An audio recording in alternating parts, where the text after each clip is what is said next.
তো হ্যালো বন্ধুরা, আজকে আমার 7 দিন স্টাডি চ্যালেঞ্জের 19তম দিন। আর আজকে আমি প্রথমেই সকালে পড়তে বসেছি জিকে নিয়ে। জিকেগুলো কালকে যেগুলো পড়েছিলাম ওগুলোই রিভিশন দিচ্ছিলাম আর কি। তো আর আজকে একটু কাজও ছিল, বই গোছানো, কারণ পুরনো বইগুলো নিতে মানে একটার উপর একটা নিয়ে একটা বার করে আর একটা রাখি, এরকম করতে করতে মানে এলোমেলো হয়ে গেছে। তো সেগুলোই একটু গোছালাম। তো গোছানোর পর আবার পড়তে বসি।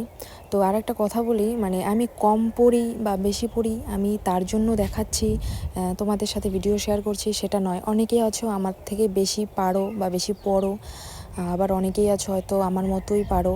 তো সেটার জন্য নয়, আমি যতটুকুই পারি, কারোটা তো কেউ নিতে পারে না। তো আমি যতটুকুই পড়ি, মানে আমি চেষ্টা করছি আমার দিক থেকে আমি বাড়িতে যতটুকু সময় বার করতে পারি পড়াশোনার জন্য। তো আমি আমার তরফ থেকে চেষ্টা করছি আমার সাফল্য পাওয়ার জন্য। তো এটাকে কেউ ওইভাবে নিও না।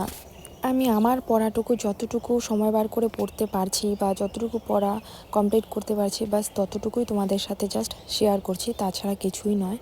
তো তোমরা যারা পাশে এসেছো তাদেরকে অনেক ধন্যবাদ। আর 7 দিন স্টাডি চ্যালেঞ্জটা কমপ্লিট করার জন্য পাশে থেকো।